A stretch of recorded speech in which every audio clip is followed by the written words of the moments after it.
Bonjour à tous, bienvenue pour une nouvelle vidéo du cabinet Landau Associés. Et pour aborder une question que l'on se pose tous, comment on va réussir à les organiser ces élections de juin 2021? Parce que déjà il y a un an, en 2020, c'était pas facile. Pour ça, il y a un nouveau droit pour les procurations. Oui, mais là on a fait une vidéo là-dessus. Il y a un droit spécifique qui a été évolutif ces derniers temps sur les campagnes électorales. On a fait une vidéo là-dessus. Bon, puis il y a d'autres sujets pour lesquels il y a des circulaires très bien faites, les machines à voter, le vote des personnes détenues avec les précisions que voici, le régime des listes électorales complémentaires avec une instruction du 4 février, etc. Mais abordons de plein fouet l'ensemble des ajustements électoraux et des difficultés propres à l'organisation du vote lui-même, des bureaux de vote à venir. On va d'abord voir ensemble toute une série de textes et ensuite on va voir comment on joue avec. On a un décret du 4 février 2021, donc il y a une volet sur la collectivité européenne d'Alsace. Il y a surtout des dispositions sur les mesures propres à cette élection de 2021, sur les documents de propagande, par exemple. Et puis il y a sur les cas où il y a des scrutins concomitants, départemental et régional le même jour, ce qui est le cas sur presque toute la France, avec des spécificités, comme vous le savez, puisque Outre-mer, en Île-de-France, en Corse, il y a des spécificités là-dessus. Enfin, Île-de-France, surtout Paris. Il y a des scrutins concomitants.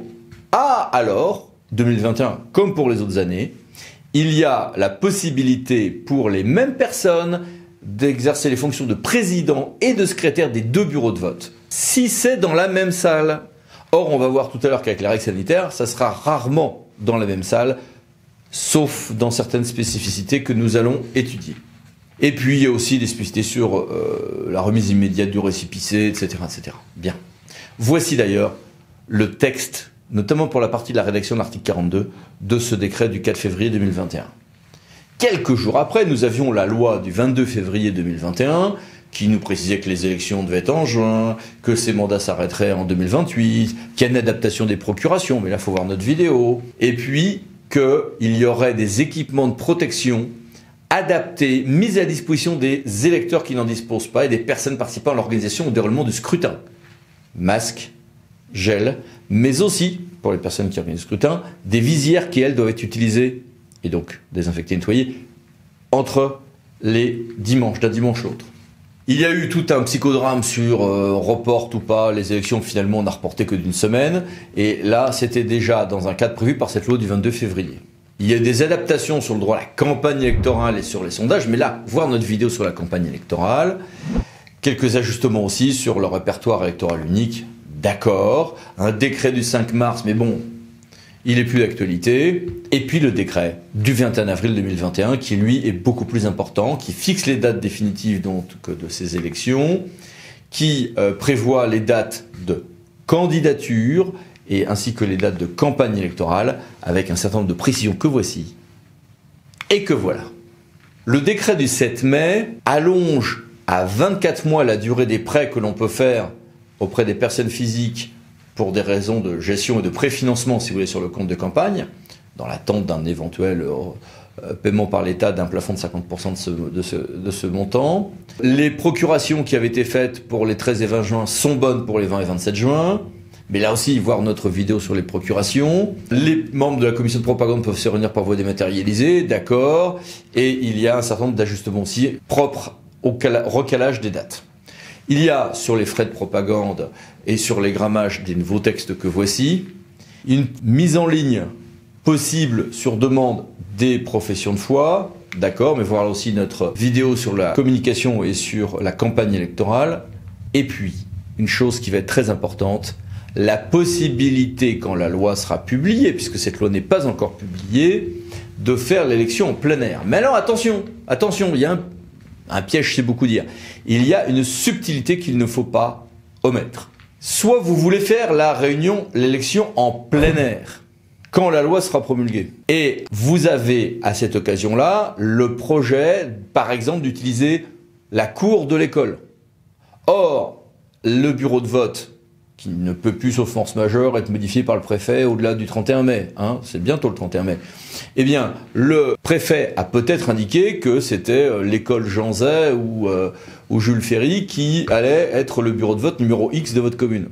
Ah bah dans ce cas-là tout va bien, parce que c'est l'école, donc vous pouvez le décider de le faire en plein air, dans l'école, par décision du maire, tout va bien. En revanche, si on sort de l'enceinte du lieu indiqué dans l'arrêté préfectoral, il faudra modifier l'arrêté préfectoral, ce qui ne pourra se faire que pour force majeure, passer le 31 mai, mais a priori on l'aura la force majeure. Et puis peut-être que la loi sera promulguée avant le 31 mai, mais c'est incertain à l'heure où je tourne cette vidéo. Et puis évidemment, s'il pleut ou s'il y a du vent, comment on fait pour gérer? Si je mets des cailloux sur chaque bulletin de vote, ça fait des manipulations qui ne sont pas tout à fait compatibles avec les règles sanitaires. Certains envisagent de mettre les papiers sur des sortes de trucs qui existent dans les présentoirs qui se baissent en plastique et qui font une pression par un ressort, ou autre. Il y a aussi une adaptation dans la future loi. Il y aura la possibilité d'avoir dans chaque salle ou chaque emplacement la règle, lorsque 2 scrutins sont organisés dans la même salle, il y a dans chaque salle ou chaque emplacement un isoloir par 300 électeurs inscrits ou par fraction. Mais nous verrons tout à l'heure qu'il y a aussi une dérogation pour les communes de moins de 100 électeurs. Et puis il y a une souplesse sur le nombre de tables. Normalement, le nombre de tables ne peut pas être supérieur au nombre d'isoloirs. Oui, bah là, on pourra déroger à cette règle. Et puis, ajustement aussi sur les procurations à distance. Mais là, voir notre vidéo sur les procurations et sur la couverture des régionales et, dans une moindre mesure, des départementales par 16 publics de l'audiovisuel, voir notre vidéo sur la communication, sur les campagnes électorales de 2021. Alors là, je viens de vous empiler toutes les nouvelles règles, les unes au-dessus des autres. Très bien. Mais comment je concrétise tout ça ? Notamment au stade du bureau de vote. Et bien pour ça, il y a une bonne nouvelle, c'est qu'il y a une circulaire très bien faite. Mais il y a une mauvaise nouvelle, c'est que celle-ci n'est pas à jour des tout derniers textes et de la loi qui n'est pas encore promulguée. Elle sera sans doute mise à jour, mais pas encore à l'heure où j'enregistre cette vidéo. Regardons tout ceci, et voici les références de la circulaire. Sur la réception du matériel électoral, tout ceci devrait arriver donc les 16 juin et 24 juin, et puis classique pour donc les bulletins de vote 19 juin et 26 juin, classique, avec les assouplissements qu'on a vus tout à l'heure sur notamment le grammage. Et vous avez pour les équipements sanitaires une livraison qui est prévue donc pour les visières, les masques, le gel hydroalcoolique, pour les membres des bureaux de vote ainsi que les scrutateurs. Des masques seront aussi mis à la disposition des électeurs qui n'en disposent pas. S'agissant des visières, comme je l'ai dit tout à l'heure, elles sont réutilisables, donc doivent être stockées pour pouvoir être réutilisées. Les bureaux de vote et les opérations électorales doivent être physiquement dédoublés. On a vu tout à l'heure que je pouvais, pour les départementales et régionales, si c'était dans la même salle, unifier les postes de président et de secrétaire, mais par contre ça ne marche pas pour les assesseurs, c'est bien 2 départementales et 2 pour les régionales. Et pour les assesseurs, évidemment, privilégier autant que possible les vaccinés ou immunisés, nous dit l'État, oui bien sûr. Vaccination, justement. Il y a une attestation individuelle de priorité vaccinale en raison de la participation aux opérations électorales qui devait être signée par le maire, et les maires devaient transmettre avant le 21 mai à midi une liste des personnes qui devront se faire vacciner pour que celles-ci soient prioritaires. Mais comme les règles sanitaires font qu'elles sont vite devenues prioritaires et que, ça y est, il y a une ouverture bientôt à tout public, il y a beaucoup de communes qui n'ont pas fait ces listes, tout simplement parce que tout allait bien. Quand même, si vous n'avez pas fait les listes, et que vous vous retrouvez avec, par exemple, un élu qui doit présider un bureau de vote et qui n'a pas pensé à se faire vacciner alors qu'en plus il serait en situation de fragilité, il vaut mieux quand même que vous recensiez en amont pour pas qu'on vous accuse, si vous n'avez pas envoyé le tableau, d'avoir été négligent vous-même. À défaut, test 48 heures avant le scrutin et des autotests vont être diffusés par l'État. Le reste du bureau de vote, évidemment, sera aménagé en fonction des contraintes propres à la pandémie, on va y revenir. Et évidemment, si les bureaux de vote pour les départementales et régionales sont dans des salles différentes, vous devez redédoubler président et secrétaire. Il y a une jauge qui est prévue de 9 mètres carrés par personne présente, y compris les membres du bureau de vote, etc. Ce qui fait du coup des très grandes pièces, ce qui veut dire que du coup, regrouper le président et secrétaire pour départemental et régional ne sera que dans des cas où vous avez des salles grandes et néanmoins conforme à la liste de l'arrêté préfectoral, avec les spécificités que j'évoquais tout à l'heure pour le plein air. Pour l'agencement des bureaux de vote, eh bien, il y a évidemment l'obligation d'essayer de faire des circuits pour que les gens ne se croisent pas. On va voir quelques exemples tout à l'heure. Et on se retrouve avec des désignations sinon classiques pour les assesseurs. Mais on verra tout à l'heure qu'il y a une spécificité. En effet, si on manque d'assesseurs, normalement on le prend le plus âgé et ensuite le plus jeune. Là on fait l'inverse. D'abord le plus jeune, puis le plus âgé. Pourquoi? Parce qu'on a besoin que d'un seul, comme ça on n'ira pas choisir le plus âgé, mais le plus jeune qui est a priori en général moins fragile à la Covid. Après, la circulaire distingue les cas. Je peux avoir 2 bureaux de vote installés dans 2 salles de vote distinctes. Très bien, les gens feront un parcours de l'un à l'autre et je ne pourrai pas regrouper donc les fonctions de président et de secrétaire du bureau de vote puisque ils sont dans des salles distinctes. Typiquement, quand c'est des salles de classe dans les écoles, voilà. Deuxième cas, j'ai un bureau de vote départemental et un bureau de vote régional dans la même salle. Et dans ces cas-là, je vais faire un parcours et il y a un certain nombre de sous-options envisagées pour les, notamment, trajets de la table de décharge à l'isoloir au lieu de vote. Voici quelques éléments sur ce point qui sont de la circulaire. Si, en revanche, j'ai une mutualisation partielle des membres des bureaux de vote, rappel, je ne pourrai pas mutualiser donc les assesseurs. Or, comme je me retrouve quand même avec un certain nombre de membres et que j'ai la règle des 9 mètres carrés, je risque d'avoir quelques difficultés. Chaque bureau de vote doit comporter un isoloir par fraction de 300 électeurs inscrits. Nous avons vu tout à l'heure qu'il y a d'ailleurs une évolution législative sur ce point. Mais il y a la possibilité d'avoir un isoloir unique affecté aux 2 scrutins, mais seulement pour les moins de 100 électeurs inscrits. Seulement pour les communes de moins de 100 électeurs, pas habitants, inscrits. Du coup, on se retrouve avec des situations variées que détaille ici la circulaire. Et puis, quand il y a une machine à voter, il y a encore d'autres règles et attention à penser à désinfecter la dite machine. S'il y a une modification du lieu de vote, notamment pour profiter du vote possible en plein air avec les problèmes de vent, de pluie, etc. qu'on a évoqués, encore une fois, je rappelle, pas de modification de l'arrêté si l'espace en plein air se retrouve dans ce qui est décrit. Ça peut être le gymnase X, et ça tombe bien, il y a un espace en plein air qui fait partie de l'enceinte en fait du gymnase. Ça peut être la cour de récréation de l'école primaire, ce sera souvent le cas. Si j'ai besoin d'aller dans un autre lieu, il faut bien contacter vite la préfecture pour qu'il prépare un arrêté. Et si cet arrêté a lieu avant la date butoir du 31 mai, ou plus tard le 31 mai, c'est quand même mieux. Mais sinon, je pense qu'on pourrait estimer qu'on est dans un cas de force majeure. On ne sera pas dans un cas de force majeure au sens de cette expression d'habitude en droit administratif, mais là, je pense qu'on est dans ce cas. Il y a nécessité de prévoir donc 2 isoloirs distincts, sauf les moins de 100 électeurs inscrits. On l'a évoqué tout à l'heure.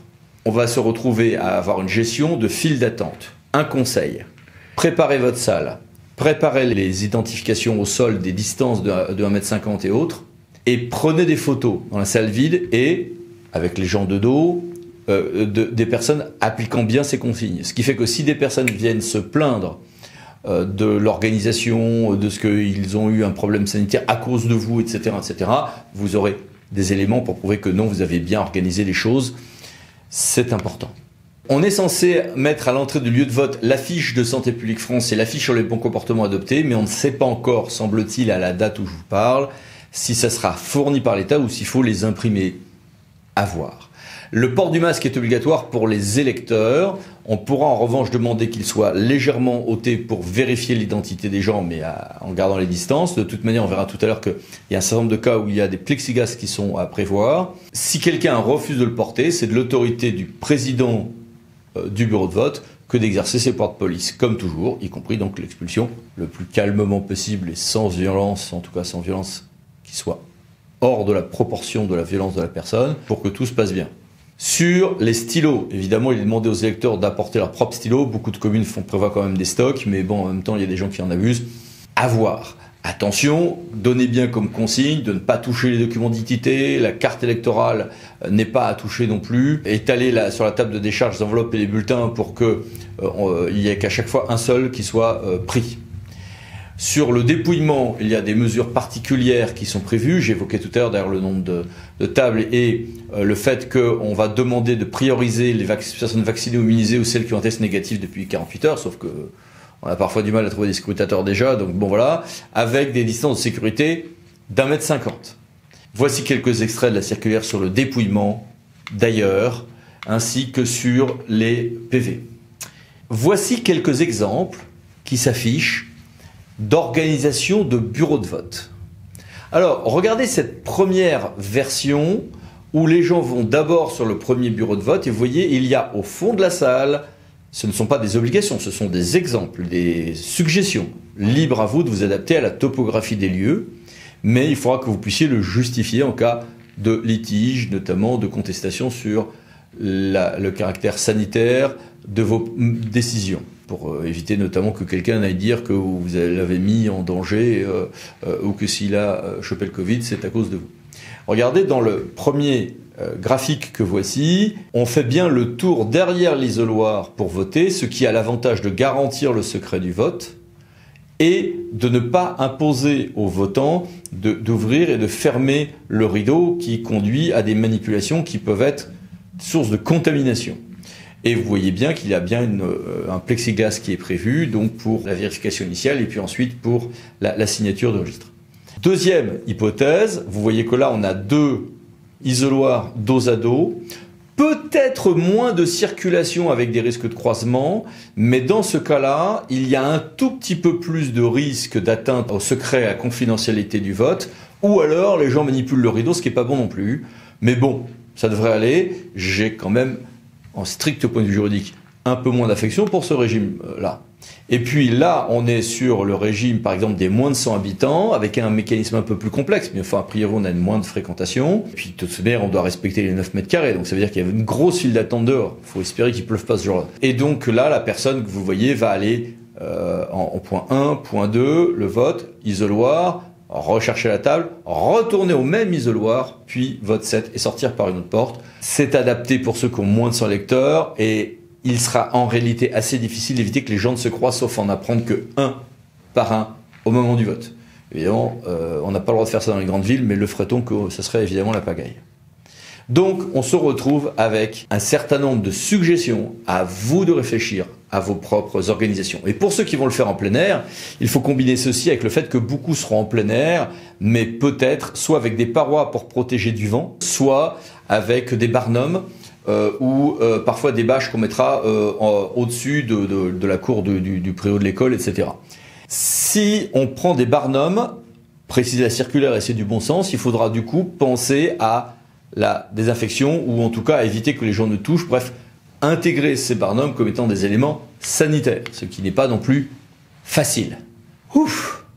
Et après cette longue vidéo, si vous avez le courage, vous pourrez voir celle qu'on a faite sur les procurations, celle qu'on a faite sur la mise en œuvre de la proportionnelle, celle qu'on a faite sur le mode de scrutin régional, etc., etc. Mais surtout, vous allez devoir, pour le plus grand bonheur de la démocratie, tenir bon, organiser le vote, tenir les bureaux de vote. En tant qu'avocat, mais surtout en tant que citoyen, je vous en remercie par avance. Bon courage, pensez à vous abonner. À bientôt pour nos vidéos. Merci, au revoir.